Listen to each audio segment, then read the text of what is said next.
Me preocupa mucho ver que en las palabras de Antonio se está describiendo primero ciertamente lo que sabíamos de Venezuela, pero ahora lo que estamos viendo exactamente qué está ocurriendo en México y que temíamos que ocurriría. El mismo proceso de desmantelamiento de las instituciones democráticas, de el vacío que se genera en ellas y la sustitución de personas que son militantes de un régimen que, como bien dijo Antonio, acá también se está quitando la careta de demócrata, está acabando con la independencia de poderes, está acabando con la autonomía de las instituciones democráticas de México, ahora amenaza a la propia Instituto Nacional Electoral y paradójicamente sigue, o no paradójicamente, yo creo que muy explicablemente sigue los mismos pasos que has descrito, ¿no? Todo un circo alrededor de la venta o no venta del avión presidencial, todo un circo de culpa hacia el pasado, un esfuerzo deliberado por dividir a los mexicanos en dos categorías, los pérfidos conservadores, corruptos, fifís, ricos, y los héroes impolutos que apoyan al presidente. Y este manicaísmo pues está polarizando y dividiendo al país y acumulando poder en las manos de una sola persona que ni tiene la capacidad ni está en sus cabales, pienso en algunos momentos, para gobernar la economía mexicana, ciertamente por la crisis del coronavirus, pero también por un pésimo manejo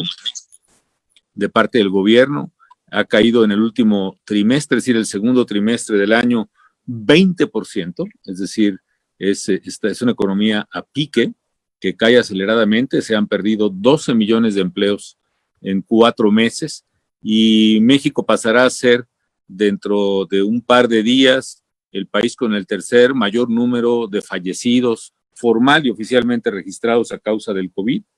Y digo formalmente porque se calcula que esos 50,000 fallecidos que se registrarán esta semana,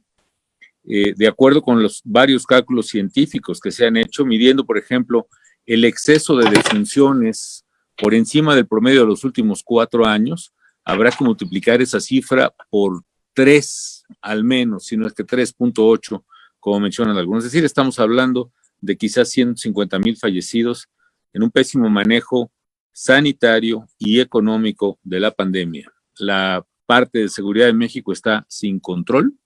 el país está cayendo, el Estado está siendo capturado por distintos grupos criminales, algunos de ellos en clara connivencia con el gobierno. Y lo digo esto pues no para entrar a un concurso de lamentos, que es lo que menos quisiéramos, sino que para advertir la necesaria acción conjunta que se requiere de todos nosotros para detener esta pandemia del populismo, este destrozo, esta destrucción organizada y sistemática del mínimo civilizatorio que muchos de nuestros países habrán alcanzado. Y yendo al tema principal, Antonio, amigos, ¿qué hacer por Venezuela? Les confieso que de momento, después de muchos años de estar cerca, de seguir, estuvimos allá con Tuto y con Andrés Pastrana hace algunos años. En mi caso ya no pudimos volver a ir porque fui declarado persona non grata, después ellos, en fin, pero siempre hemos seguido la lucha de Venezuela, la de Cuba, y apoyando desde nuestra trinchera este esfuerzo.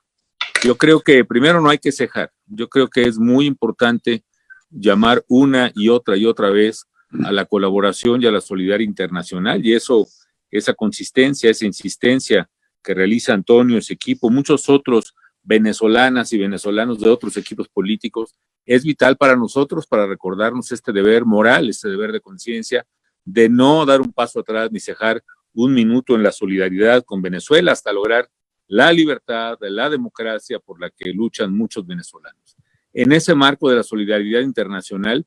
no hay que quitar el dedo del renglón de la justicia internacional, que creo que puede y debe perseguir los actos de criminalidad que se están cometiendo desde el gobierno de Venezuela, no solo actos de lesa humanidad contra el pueblo venezolano, sino también actos concretos de corrupción, crimen organizado y narcotráfico que no pueden ni deben pasar por alto de los aparatos de justicia legítima de muchos países. Creo que es hasta ahí donde puedo avanzar en este tema, pero no hay que quitar el dedo del renglón. Y en Venezuela misma, yo creo que hay que hacer un recorrido por esta larga lucha que han sostenido nuestros amigos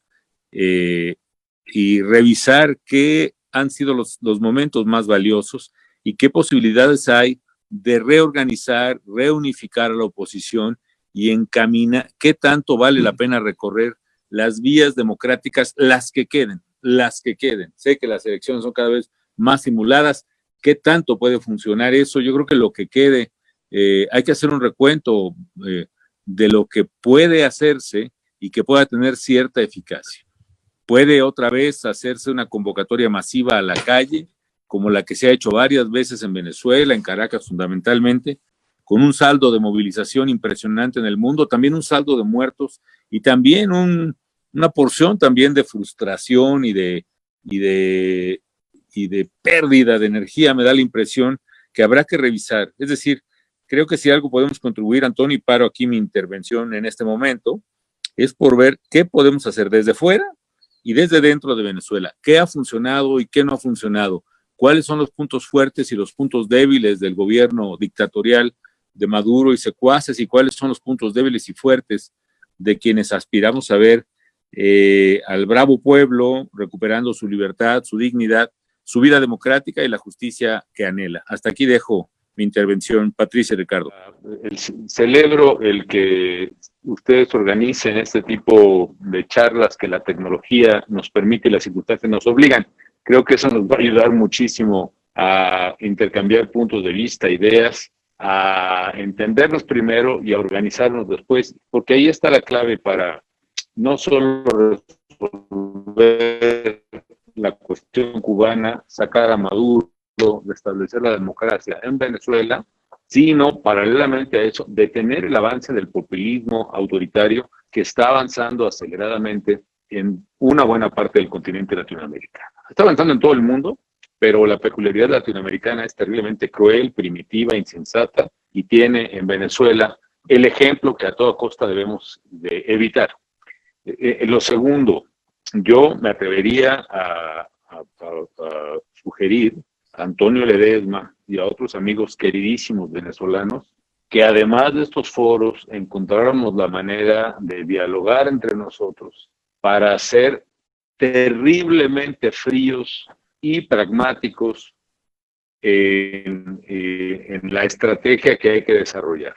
Es decir, si algo tenemos que no admirar, pero sí reconocer, evaluar, estudiar de nuestros adversarios, los populismos militantes, es que son rotundamente organizados, sistemáticos, consistentes, disciplinados, han librado batallas mediáticas llenas de mentiras y a fuerzas repetidas las han hecho verdad casi indisputable, han manipulado el sentimiento y la necesidad de mucha gente, los errores, las divisiones las han convertido en clasismos, los clasismos en polarizaciones y las polarizaciones en un juego de santos y demonios donde se han ocupado ellos el carril de los santos. Yo honestamente creo que es muy positivo el hablar descriptivamente, el desahogarse, emocionarse, exaltarse, lamentarse, hablar de todas estas cosas que pasan, pero yo creo que no avanzamos mucho describiendo lo que ya sabemos y emocionándonos nuevamente acerca de nuestros comunes dolores. Yo creo que es tiempo de revisar ciertamente qué es lo que tenemos que hacer con frialdad, con números, con experiencia, con análisis, con conteo de recursos. Oí a Patricia y además a quien estimo y veo cómo va construyendo este liderazgo de esperanza para millones de argentinas y argentinos. Pero en un momento, Patricia, por ejemplo, menciona de que aquí la salida es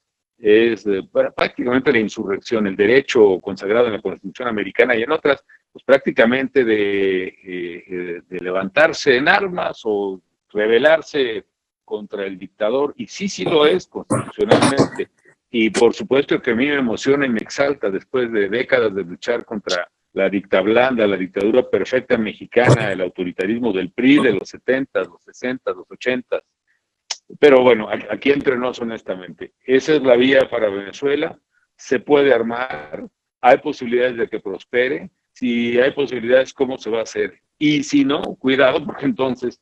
muchos venezolanos a quienes nosotros mismos metamos en ese juego van a sufrir lo que el régimen dictatorial quiere y le ha inventado durante décadas o una década a la oposición, que es falsas amenazas de insurrección. El propio Antonio, por ejemplo, dice, y coincido con él, la unidad es clave, y para empezar, nadie debe estar, no debe ser nadie que piense en elecciones, por ejemplo, porque las elecciones son una farsa, y debe ser, yo estoy muy alejado ya de entonces de la realidad concreta de Venezuela, pero yo me resisto a creer que no haya posibilidades de construir,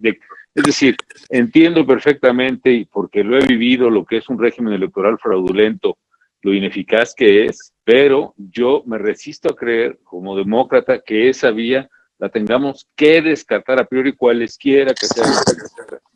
No tengo la menor duda de la tosudez, lo asesino que es Maduro, la farsa de su gobierno, la narcodictadura que están padeciendo ustedes. Y también coincido que no tiene caso dialogar con ellos, pero por estricta rigor metodológico, yo creo que nada puede descartarse de antemano en el diseño de una estrategia correcta. Es decir, tenemos que pensar fuera de la caja, como dicen, out of the box, ser capaces de enfrentarnos a nuestros propios prejuicios con tal de que podamos racionalmente corroborarlos, que es muy probable. A mí me impresionó las movilizaciones de millones y millones de venezolanos en las calles. Y lo que más me dolió es que esas movilizaciones finalmente fueron un campo propicio de la dictadura para reprimir, y pienso que en el fondo eso es lo que quería. Cansar a la oposición, asesinar a los jóvenes líderes, tenerte a ti, Antonio, fuera, tener entonces a Leopoldo en la cárcel, tener a María Corina en su casa, y provocar cierto cansancio en esos seguidores para que no salieran ya, y cierto cansancio en gran parte de la comunidad internacional que, aunque mantiene dignamente el reconocimiento de Guaidó, por ejemplo, está ahora, yo no diría con los brazos cruzados, sino con los brazos caídos de escepticismo.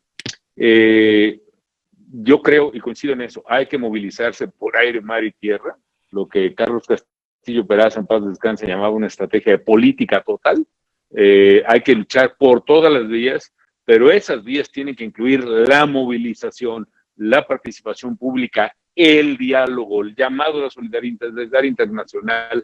la fuerza e incluso la posibilidad siempre abierta, pero pragmáticamente, honestamente, analicémosla, de rebelión armada. A mí me parece que yo exhortaría. Primero, acepto que muchos de la audiencia no estarán de acuerdo conmigo, pero Venezuela ha sufrido tanto y nuestros países ya van tan aceleradamente en ese camino de sufrimiento que nosotros tenemos la responsabilidad de pensar con los pies en la tierra, el corazón ardiente, pero la cabeza bien fría acerca de lo que tenemos que hacer. Son ya 12 años de lucha en Venezuela, que es importante ver con toda sinceridad y franqueza cuál es el camino, quizá para los próximos 12 años, pero yo sé que Venezuela ya no aguanta ni uno ni dos más. Y gracias, Patricia, y gracias a todos. Perdón, Antonio, por mis comentarios, me gustaría platicarlos contigo. Ojalá un día la pandemia nos deje acercarnos y platicar en corto sin la intervención y el espionaje de que por lo menos aquí en México yo soy objeto, y que podamos verdaderamente plantearnos todos estos temas con el profundo amor que le tenemos a nuestros queridos países, Venezuela, México, Argentina, Colombia y todos ellos. Saludos al padrino don Andrés Pastrana, al Tuto Quiroga, y espero que nos veamos pronto.